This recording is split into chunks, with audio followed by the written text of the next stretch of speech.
இன்னைக்கு பார்த்தீங்கன்னா, நம்ம தம்பி வீட்ல வந்து ஒரு கெடா விருந்து. அதுக்கு தான் போயிருந்தோம். அப்புறம் நம்ம அக்காட்ட கொஞ்ச நேரம் பேசிட்டு இருந்தோம். அப்புறம் எல்லாம் ரெடி ஆயிருச்சு. சரி அதான் போய் பார்க்கலான்னு போயிருந்தோம். என்னன்னு பார்த்தீங்கன்னா, சிக்கன் பள்ளிப்பாளையம் சூடா இறக்கி வச்சிருந்தாங்க. அடுத்து பார்த்தீங்கன்னா, மட்டன் கிரேவி மட்டன்ல இருக்க சதை மட்டும்.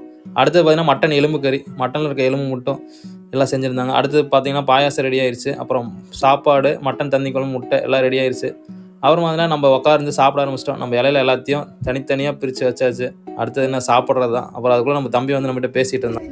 என்னது?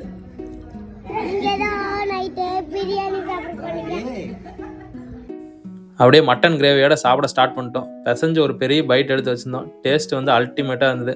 அடுத்து எலும்பு கறி தான். எலும்பு கறி செம்மையா இருந்தது. அப்புறம் நம்ம all time favourite Pallipalayam chicken. மிளகாயும் அந்த கிரேவியோட சாப்பிட்டா டேஸ்ட் அல்டிமேட்டா இருந்தது. அப்புறம் சாப்பாடோட பிசைஞ்சு ஒரு பெரிய பைட் வச்சிருந்தோம். கெடா விருந்து இன்னைக்கு சிறப்பாக முடிஞ்சது. அப்புறம் பார்த்தீங்கன்னா ரசம், ஃபைனலாக ரசம் முட்டையோட வச்சு சாப்பிட்டு பாயாசம் இருந்தது. பாயாசம் தெம்பா குடித்தோம். பாயாசம் டேஸ்ட் சூப்பராக இருந்தது. தெம்பா குடிச்சிட்டு கிளம்பியாச்சு. லைக் பண்ணுங்க, சப்ஸ்கிரைப் பண்ணுங்க கைஸ். அப்போ தான் அடுத்தடுத்த வீடியோ உங்களுக்கு வரும். Tata, bye bye.